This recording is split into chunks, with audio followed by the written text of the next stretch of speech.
तो किरण सर, आपका सवाल है कि भाई टाइफॉइड है लोगों को और उसको फीवर बहुत होता है और उतरता नहीं है, और बोलते हैं वो थोड़ा लंबा चलेगा, यही है।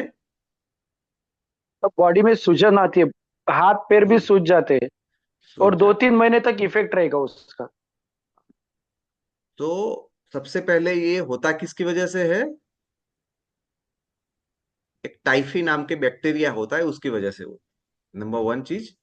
और वो आपके एक्सटर्नल चीजों की वजह से आपके बॉडी में एंटर होता है, चाहे वो खाना है या पानी है या और कोई रास्ते से आपके बॉडी के अंदर एंटर होता है। और ये आपके स्टमक को, आपके लीवर को, इंटेस्टाइन को, यानी आपके डाइजेशन सिस्टम पे ज्यादा वहां पे अटैक करता है, वहां पे डैमेज करता है।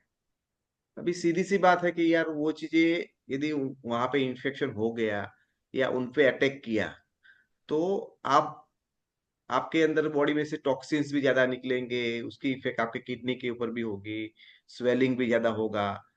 तो ये केस के अंदर हमारा बॉडी है। आपको पता है हमें बुखार क्यों आता है? Do you know? हमें बुखार क्यों आता है?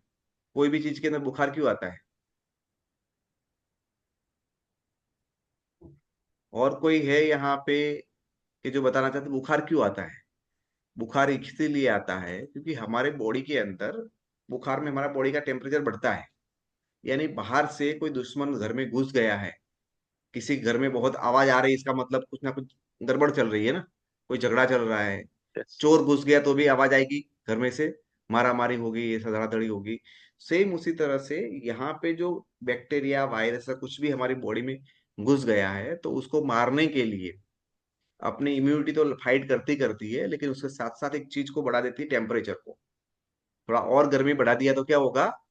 वो मारने में और सहायता होगी कि वो मर जाएगा बैक्टीरिया या वायरस।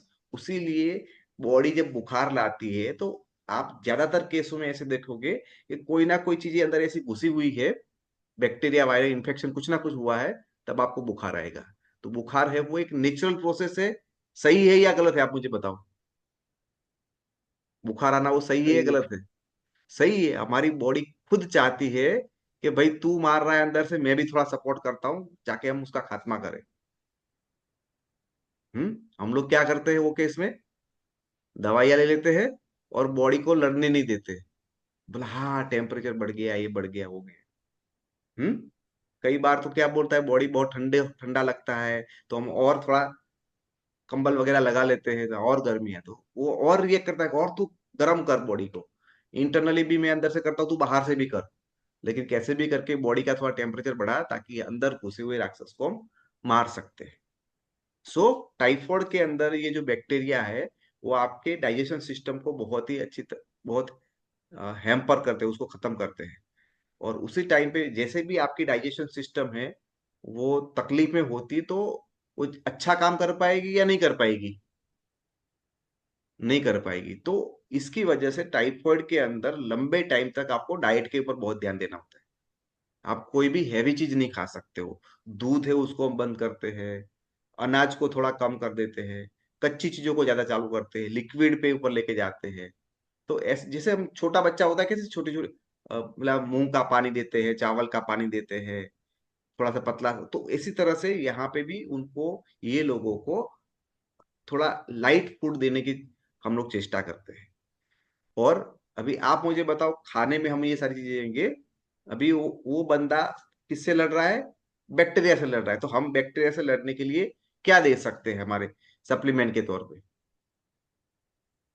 सबसे पहले तो कर्क्यू, हम्म क्यों करक्यूमिन क्यों दे सकते हैं? एंटीबैक्टीरियल है। हम्म ओके। फिर और क्या दे सकते हैं? सीएमडी दे सकते हैं। हम्म सीएमडी। ओके। सर, जब भी आपके बॉडी में ऐसा लगे कि बाहर से दुश्मन अटैक किया हुआ है, तो उसको बचाने के लिए नंबर वन प्रोडक्ट जो आपके पास मैंने हमेशा बोली है कि एंटीबायोटिक के तौर पे काम करती है, आपकी इम्यूनिटी को सुपर डुपर बढ़ा देती है। वो क्या है?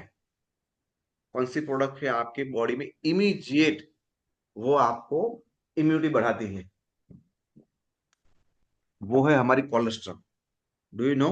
Colostrum, yes yes. है ना? तो यस यस, कोलेस्ट्रॉल बहुत अच्छी बराबर। तरह से इम्यूनिटी बढ़ाएगी, और इम्यूनिटी बढ़ाएगी तो कोलेस्ट्रॉम। यानी कि हाँ, उसको खत्म करेगा। दूसरा, एंटीऑक्सीडेंट का भर, जहां जहां एंटीऑक्सीडेंट ज्यादा मात्रा में है, वो सारी की सारी चीजें इन्फेक्शन से मारेगी। सीबोक्थ्रोन हैविंग वंडरफुल एंटीऑक्सीडेंट, सिबक। है ना? तो उसको हम दे सकते हैं। बराबर। ये बुखार वगैरह ज्यादा हो रहा है, उसको मारना काटना है, तो उसमें नीम भी काम आ सकती है। नीम है वो कूलिंग एजेंट है, चाहे कुछ भी हो गया तो उसके अंदर भी वो ठंडक लाने में नीम। वो काम आ सकता है। बराबर। सीएमडी है, वो दे सकते हो।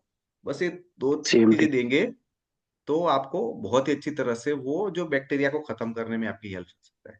उनको बहुत ज्यादा वीकनेस है तो एक कॉम्बायोटिक्स भी आप उसमें सजेस्ट कर सकते हो। तो ये जो नॉर्मल चीजें है वो देनी है। मेन इंपॉर्टेंट है खाने में उनको 2-3 महीने तक कोई भी हैवी चीजों को अवॉइड करना है, वो खास ध्यान में रखें। क्योंकि अभी उनका डाइजेशन सिस्टम है वो लेवल पे नहीं है। और यदि उनको लगता है बहुत ज्यादा स्वेलिंग है, बहुत वाटर रिटेंशन ज्यादा हो रहा है, तो आप ये केसेस के अंदर उनको फुट पैच भी सजेस्ट कर सकते हो। हम्म। तो थोड़ा सा हल्का यस। हल्का खाना चालू करो तो अपना इंटेस्टाइन लीवर है वो अगेन धीरे धीरे धीरे बनना चालू हो। हैवी फूड बहुत ही सर, खतरनाक है उनके लिए, देना नहीं है गलती और से भी। वो सूजन कम करने के लिए फिर वो अपने आप ही हो जाएगा सर? सर दो फुट पैच महीने का टाइम लगाइए। दिया है सूजन के लिए। सर धीरे धीरे होता है, आप फुट पैच देंगे तो थोड़ा वो ओके। चीज फास्ट हो जाएगी। ओके। है ना? लेकिन वो गलती से भी हैवी खाना चालू बोला, हाँ यार अभी थोड़ा नवरात्रि है चलो समोसा खा लेते हैं, ये नहीं चलेगा उनके लिए। उनके लिए हैवी चीजें 100% रिस्ट्रिक्शन है।